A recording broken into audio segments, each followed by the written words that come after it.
Promenade en mer, uchronie privée et ligne brisée en culture de l'écran. Je pensais vous parler de la série Severance, que j'ai adorée. Puis finalement, je vais vous parler de mon quotidien, mais peut-être aussi un peu de votre quotidien. Je croyais savoir sur quoi je voulais vous parler aujourd'hui, mais je ne m'en souviens plus. Il s'est passé quelque chose, je ne saurais dire quoi exactement, mais définitivement, something went wrong. Le plus étrange avec cet oubli est que je n'arrive pas à en déterminer l'apparition, ce moment précis où j'ai oublié. Je savais, et soudainement, je ne sais plus. Quand, précisément, suis-je passé d'un état cognitif à un autre? Je l'ignore. Ce moment est perdu, temporairement peut-être, mais tout de même perdu.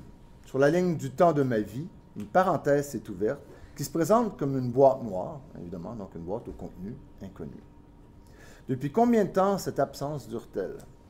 Où étais-je quand elle a commencé? Qu'est-ce qui l'a provoqué? Stress, surmenage? Et qu'est-ce que je fais maintenant que je ne sais plus ce que je voulais dire? Je suggère quoi en attendant? Existe-t-il un monde ouvert depuis le début de mon oubli où cet oubli n'existe plus, voire n'a jamais existé? Le début de cet oubli est l'occasion d'une uchronie privée, une uchronie qui ne concerne que moi, et où coexiste à la fois mon discours actuel, fondé sur l'oubli de mon discours prévu, et mon discours initial sur l'oubli justement comme fondement de notre expérience du temps double, multiplié, non uniforme. Voilà, en fait, à force de parler, vous avez compris, j'ai retrouvé mon sujet initial, qui se trouve être aussi mon sujet substitut, abordé tout simplement de l'autre bout de la lorgnette. L'oubli et le temps. Ce que l'oubli fait au temps. Je veux m'intéresser aux perturbations temporelles au cœur de notre quotidien qui brisent sans cesse la ligne du temps uniforme et linéaire. Les temporalités alternatives, nous les retrouvons fictionnalisées et de manière récurrente. On vient de passer les 2 dernières journées, évidemment, d'en parler. Mais elles s'inscrivent au cœur même de notre expérience du contemporain, d'un présent fortement médiatisé par les dispositifs numériques et les écrans de nos ordinateurs. Je ferai même l'hypothèse, facile à proposer au demeurant, que l'importante fictionnalisation du temps et la popularité des temporalités alternatives sont un symptôme de cette expérience déstabilisante du temps que nous connaissons en culture numérique et des uchronies privées qu'elle suscite à répétition. L'uchronie privée est une version restreinte d'une apocalypse intime. Une apocalypse intime, ce n'est pas la fin du monde qui est cernée par une telle forme d'apocalypse, mais la fin d'un monde, la fin de son monde. Il y a une singularisation, une individualisation de la notion de fin. De la même manière, une uchronie privée permet d'identifier ce moment dans sa propre existence où des temps se doublent, des moments de vie se multiplient, lorsqu'on comprend être potentiellement, par exemple, à 2 endroits en même temps, à faire des choses distinctes. Pour en donner un exemple très très simple, avec l'informatisation de nos agendas et calendriers, avec surtout l'usage généralisé des outils de planification de réunions et de sondage, de Doodle à Frame a Date, Zcal, Calendly, etc., nous sommes de façon récurrente, potentiellement en situation uchronique. Il suffit de remplir quelques sondages en même temps pour que des cases horaires deviennent l'occasion d'une étrange fonction pivot. Comme des réponses aux sondages peuvent être retardées, compte tenu du nombre de participants ou encore de leur lenteur, et que le traitement des dites réponses peut prendre un certain temps à être effectué, certaines cases peuvent se voir être occupées par plus d'une réunion. C'est l'apparition d'une uchronie privée. Je peux être ici et là en même temps. Je dois choisir laquelle des 2 lignes temporelles privilégiées, laquelle des 2 situations actualisées. Et si l'une venait contredire l'autre, quelle ligne d'action choisirais-je? Je pourrais évidemment, par le biais de Zoom ou de toute autre plateforme de visioconférence, participer aux 2 réunions en même temps, partageant mon temps et mon attention entre 2 réunions, 2 ensembles de participants, 2 ordres du jour. Je paraîtrais distrait, assurément, mais présent tout de même, à la manière d'un PNJ, à savoir d'un personnage non-joueur, comme il en existe dans les jeux vidéo et les jeux de rôle, où des personnages ne sont contrôlés par aucun joueur, mais par la machine elle-même. Ça fait peur. Je ne serais plus que la figure de moi-même, une représentation fondée sur ma seule présence à l'écran, vidée de toute intentionnalité, car de toute attention, mais disponible en tant que surface de projection pour les autres. Edmond Couchot a été l'un des premiers à cerner la dimension uchronique de notre expérience du temps contemporaine marquée en profondeur par les dispositifs numériques. Dans un article de 2014, mais qui reprend en fait l'ensemble de ses travaux depuis le début du 21e siècle, il revient sur sa définition du temps uchronique, temps qui se déploie au moment de l'expérience d'œuvres hypermédiatiques, c'est le point de départ de la réflexion de Couchot, qui repose sur le principe de l'hypertextualité et de l'interactivité. En effet, avec l'hypertextualité, où tout nœud textuel est mis en relation avec un ou plusieurs autres nœuds, grâce à des hyperliens, hein, c'est le fondement de l'Internet, un internaute choisit les étapes de sa progression, ce qui vient rompre la ligne du temps et du récit. Cela dit, ce n'est pas la ligne du discours qui est rompue au niveau des représentations et des stratégies narratives, c'est le plan du discours lui-même qui est segmenté, morcelé et décousu. C'est au niveau des dispositifs techniques eux-mêmes que la ligne est rompue. Le déroulement du récit se complexifie jusqu'à se déployer dans une sorte de temps parallèle, de temps que Couchot nomme uchronique. Et je le cite, « Ce ne sont plus des événements, des faits accomplis appartenant au passé et irréversibles, mais des possibles parmi d'autres possibles, parfois même improbables. Ce sont des éventualités, des simulations d'événements qui peuvent advenir ou non. » Pour Couchot, cette expérience uchronique du temps nous fait glisser de l'événementiel vers l'éventuel, c'est-à-dire de la concaténation à la disjonction, du syntagme au paradigme, ce dernier actualisé sur le plan informatique en une base de données. Il en ressort le fait que le temps uchronique, en tant qu'expérience de la discontinuité, est le temps propre à l'oubli. L'oubli vient perturber le défilement linéaire du temps, ouvrant des brèches, doublant les fils, creusant des crevasses où le temps s'enlise, s'immobilise.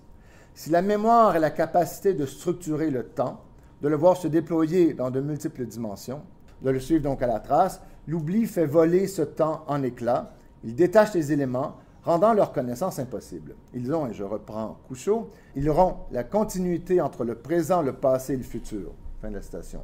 Ce qui est justement, nous dit Couchot, l'une des caractéristiques du temps uchronique. Alors, un exemple classique de l'effet de l'oubli sur le temps est la nouvelle Lost in the Funhouse de John Bart, parue en 1968 dans le recueil éponyme. Ambrose, le personnage principal, fait avec sa famille un voyage à Ocean City à l'occasion de la fête d'indépendance des États-Unis. Au parc d'attractions, le jeune adolescent entre dans un labyrinthe de fêtes foraines, composé notamment d'une salle au miroir, et, fasciné par sa réflexion multipliée, Ambrose s'égare. Les labyrinthes sont des lieux de l'oubli, des architectures faites pour s'y perdre et s'oublier, et c'est exactement ce qu'expérimente Ambrose. La nouvelle de Bart, qui exploite une kyrielle de procédés métafictionnels, prend en charge sur le plan formel cette logique de l'oubli. Ambrose ne fait pas que se perdre, l'architecture de l'oubli dans laquelle il pénètre fait voler en éclats le temps. De linéaire, il devient multiple. La ligne se brise et se met à se multiplier, créant de ce fait une temporalité uchronique. Ambrose, comprend-on, se faufile entre les miroirs et se retrouve en quelque sorte emprisonné dans un espace secret, inaccessible, où il meurt ou ne meurt pas. En fait, trois options sont présentées tour à tour. Selon la première, Ambrose meurt dans l'anonymat le plus complet. He died telling stories to himself in the dark. Des années plus tard, une expédition à caractère archéologique trouvera son squelette dans l'un des couloirs du palais de mémoire. Selon la deuxième option, il meurt toujours, mais non sans être reconnu comme une des grandes voix du siècle, ou comme le dit le texte, one of Western culture's truly great imaginations. Ambrose, qui se raconte à lui-même des histoires dans l'obscurité, est sauvé de la disparition par une scribe, une assistante opératrice du manège, qui, cachée derrière la cloison, note tout ce qu'il énonce. La troisième et dernière option explique qu'Ambrose a réussi à sortir du labyrinthe grâce à une jeune afro-américaine aveugle, évidemment, auprès de qui il s'est épanché. Dans la voiture familiale qu'il ramène à la maison, il muse sur le fait qu'il n'aurait jamais dû entrer dans le labyrinthe, bien qu'il l'ait fait. Puis il souhaite y être mort, même s'il a survécu, rêvant maintenant de construire des labyrinthes pour les autres et en devenir l'opérateur secret.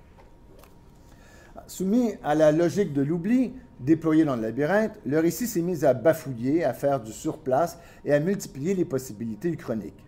Le texte a décroché de la ligne de l'axe donc syntagmatique de la concaténation, pour se déplacer sur l'axe paradigmatique, celui des choix et des possibilités, des fonctions pivots, permettant d'ouvrir le temps à toutes les possibilités. Faisant de plus glisser, comme le signal Couchot, l'événementiel vers l'éventuel. D'ailleurs, quand on réfléchit au lien entre les bases de données et les formes narratives en culture de l'écran où prédominent les dispositifs numériques, la multiplicité des tracés potentiellement ouvertes par l'hypertextualité met l'Uchronie et la notion de pivot qui en représente l'agir au cœur des interrogations. Temps uchronique et ligne brisée. Il découle de ce que je viens de dire que le temps uchronique est le temps propre aux fictions de la ligne brisée, aux fictions qui ont pour objet de mettre en scène l'oubli, que ces fictions prennent la forme d'œuvres hypermédiatiques qui actualisent sur un plan médiatique la fonction pivot du lien hypertextuel, ou d'œuvres littéraires, cinématographiques ou sérielles qui en symbolisent et en narrativisent les possibilités et conséquences. Les fictions de la ligne brisée, sur lesquelles j'ai beaucoup travaillé, sont multiples dans leur traitement de l'oubli et d'une expérience dysfonctionnelle du temps. Ces fictions peuvent aller d'une représentation explicite de l'oubli ou du labyrinthe, comme dans Lost in the Funhouse, à des mises en scène de personnages amnésiques ou sans aucune mémoire, comme une table rase, d'individus dans le coma ou déjà morts et vivant dans un espace intercalaire, voire des sujets en voie d'une dissolution complète. L'oubli peut même être mis sans dessus-dessous dans des fictions qui exploitent cette fois une mémoire saturée à la manière du personnage de Funès dans la nouvelle de Borges. Les premières images de Paris, Texas, le film de Wim Wenders de 1984, illustre à merveille les liens entre oubli, labyrinthe et les fonctions pivots au cœur du temps uchronique. Le film s'ouvre sur la figure d'un homme déambulant dans un désert, essentiellement seul face à son destin. Il est rendu amnésique, il ne sait plus rien des 4 dernières années de sa vie. Elle n'aura été en fait qu'une errance, une forme d'oubli exprimée par une déambulation dans l'espace démesurément grand du continent nord-américain. Il fait des allers-retours entre la côte est et la côte ouest à pied. Il n'a aucune connaissance du temps, de sa propre identité, de sa quête. Quand le film commence, c'est vraiment les premières images, il est rendu au bout de la route, ayant épuisé ses réserves d'eau et d'énergie. Alors, Paris, Texas s'ouvre sur un lieu qui est un non-lieu. Les images inaugurales montrent Travis, qui se trouve proche de la frontière mexicaine, dans le comté de Brewster, plus précisément dans un lieu désigné comme The Devil's Graveyard, le cimetière du diable. C'est une formation géologique qui existe, intégrée au Big Bend National Park, un lieu aride fait de plateaux désertiques découpés par des effondrements de terrain et des lits de rivière depuis longtemps desséchés.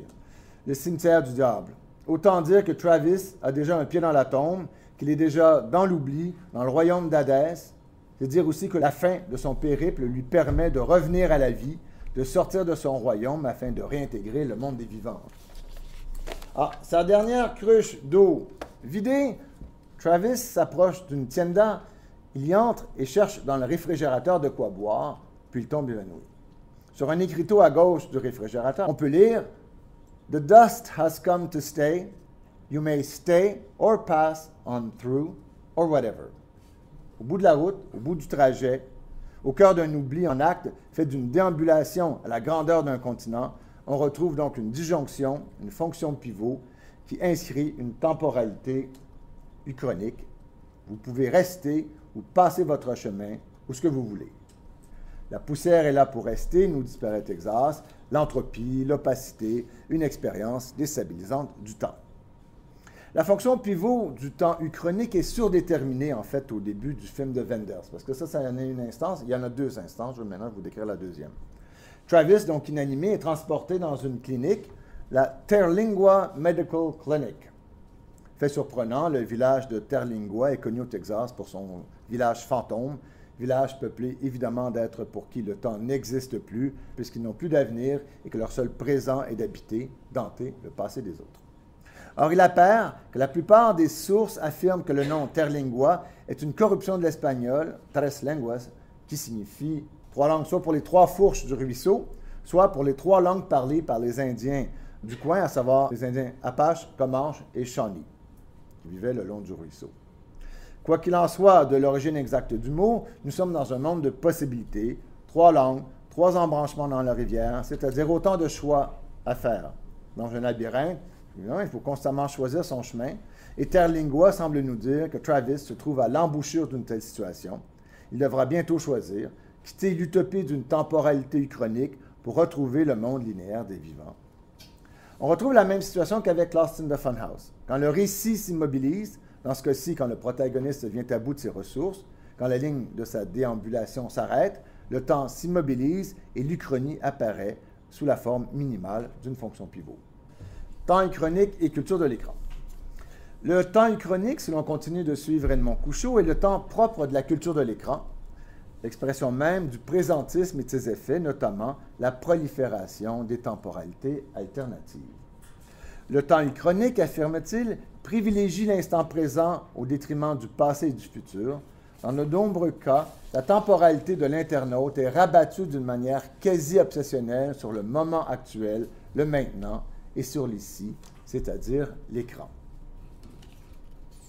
Ce présentisme, on en a déjà pas mal parlé depuis hier, comme on désigne cette prépondérance donc attribuée au temps présent, qui fait se dissiper les autres temps, est surdéterminé par la culture de l'écran dans laquelle nous évoluons, où le temps est soumis à de multiples variations.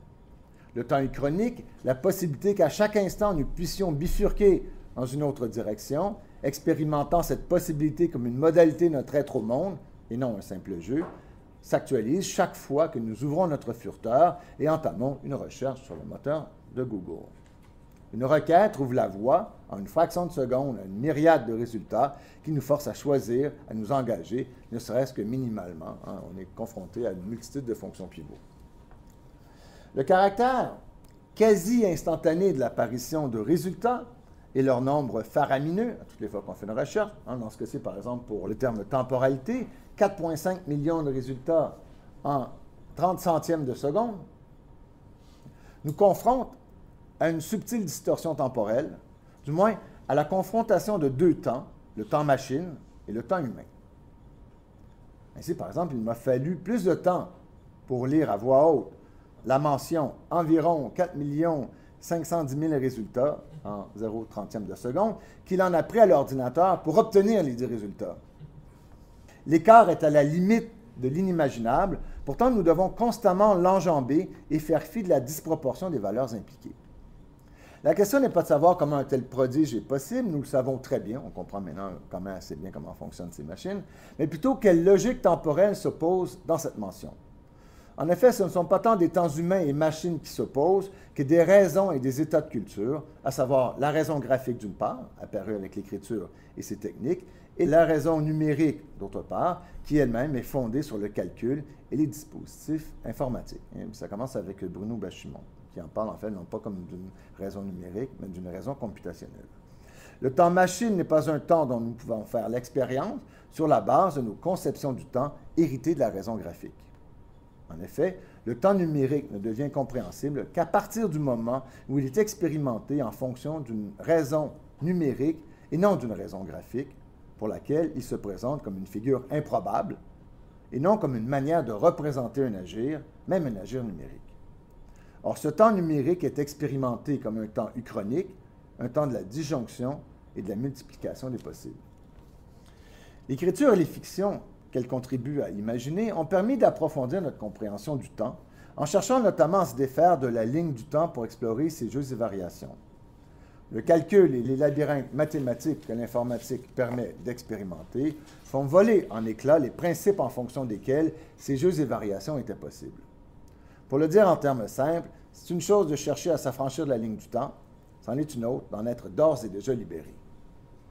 Il ne s'agit plus de tester les limites de la contrainte, en l'attaquant de toutes parts tout en restant soumis à sa loi, mais, quand elle s'efface, de retrouver ses repères, une certaine forme de continuité de défilement qui en représente une de ses dispositions essentielles.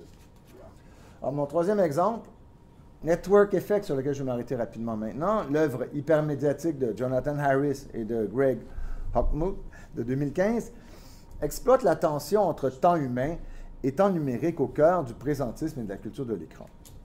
L'œuvre consiste en une base de données composée de 10 000 vidéos, de 10 000 enregistrements vocaux et d'un nombre équivalent de nouvelles, de tweets, de tableaux, de graphiques et de listes.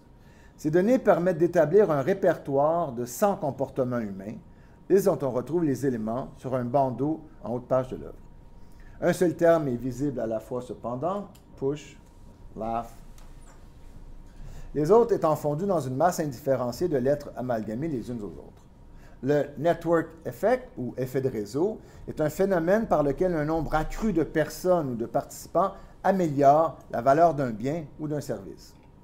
Internet, en fait, est un tel exemple d'effet de réseau, et l'adhésion de plus en plus grande à ces plateformes et possibilités l'a promu au rang de véritable mode de vie. L'œuvre Network Effect est caractérisée par une contrainte temporelle inusitée qui détermine la durée d'accès au projet. Un système permet d'identifier le pays lié à l'adresse IP de l'ordinateur utilisé et d'assigner un nombre de minutes de navigation. Nous rappelons que notre présence en ligne est constamment surveillée et interprétée. Donc, en tant que résident du Canada, vous voyez, mon espérance de vie est de 81,4 années, j'espère. L'œuvre convertit ces années en minutes, ce qui me donne droit à 8 minutes et 14 secondes de consultation, après quoi mon accès à l'œuvre sera bloqué pendant une journée. Or, pendant ces minutes, j'ai le droit à un déluge d'images, de mots et de mouvements. Je peux ralentir le débit comme je peux l'accélérer, mais alors le flux d'informations s'emballe quand je l'accélère. L'écran devient saturé de données et de formes. Il est presque impossible d'y comprendre quoi que ce soit, et c'est impuissant, surtout lors des premières explorations, qu'on assiste au spectacle de ces images qui se bousculent. Clairement, l'œuvre reflète le devenir excessif d'Internet, ainsi que notre insatiable quête de nouveautés et de stimulation. Une force du moins expérimentée sur le mode de l'urgence, le temps chronique. Les images ont à peine le temps d'apparaître, qu'elles sont chassées par de nouvelles images, tout aussi évanescentes et précaires. Nous ne sommes plus dans une logique de l'événement, mais de l'éventuel. Mais là, on a vraiment un éventuel qui s'est emballé. Chaque image, captée puis détournée, ouvre des possibilités aussitôt remplacées par d'autres possibilités. Il n'y a plus de mise en récit, plus de narration, que des possibilités d'action non actualisées. En face à Network Effect, nous sommes comme Ambrose et Travis, immobilisés dans notre course, contraints de nous déplacer d'un plan à l'autre, du syntagmatique au paradigmatique, de la ligne continue des gestes accomplis à la ligne brisée des potentialités en attente d'actualisation. L'Uchronie privée se déploie à partir d'une base de données qui impose son rythme à notre expérience. Nous basculons dans la contemplation d'un flux, musement qui a l'oubli comme principe et la dissolution du temps comme effet. Le dessaisissement durera d'ailleurs aussi longtemps que les minutes continueront à s'égrener, 8-14, durée établie sur la base de sa propre espérance de vie et déterminée en fonction d'un ratio qui n'est pas sans rappeler le temps requis pour obtenir des résultats par le moteur de recherche Google, 5 millions en 0,30 de seconde. Mais là, avec Network Effect, chaque minute de visionnement correspond à peu près à 525 000 minutes de vie. Comme si en culture de l'écran, le temps passait toujours beaucoup plus rapidement. C'est ma conclusion. Donc, temps numérique, temps artificiel. Le temps uchronique théorisé par Couchot n'est pas spécifique à la culture numérique, aux fictions hypermédiatiques ou à la navigation sur le réseau Internet. Au contraire, il était déjà présent avant même leur arrivée, comme les exemples de Lost in the Funhouse et de Paris, Texas ont permis de le montrer. Mais la raison numérique vient en surdéterminer la préséance. Elle fait de l'Uchronie non pas une stratégie narrative et discursive, une forme singulière de mise en intrigue, mais une condition de base de l'expérience et de l'utilisation des dispositifs numériques. Couchot explique d'entrée de jeu que nous avons vécu jusqu'à ces dernières années dans un rapport au temps fondé sur une conception de l'histoire dont on s'accorde à penser qu'elle est née avec l'écriture, et par conséquent la raison graphique. Les technologies numériques modifient ce rapport au temps qui repose sur l'écriture.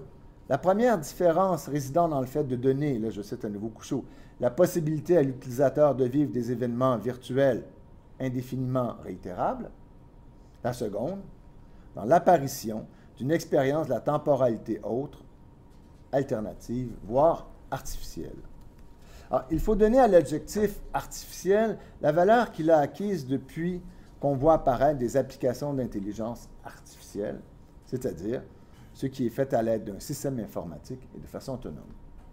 Dans le sillage de ce terme, on parle d'ailleurs d'imagination artificielle, et là j'utilise l'expression que Grigory Chatonsky utilise le syntagme de temporalité ou de temps artificiel pour rendre compte de la gestion numérique du temps.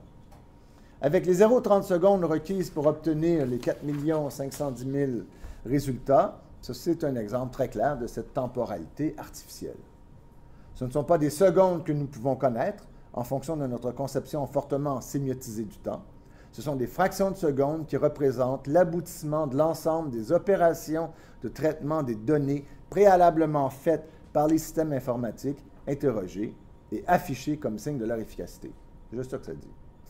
C'est la coprésence de ce temps artificiel et du temps humain, ainsi que leur indomptabilité profonde, qui sont à la source des expériences d'uchronie privée ou de temporalité uchronique que nous connaissons et qui informent de manière précise nos expériences en culture de l'écran. Merci.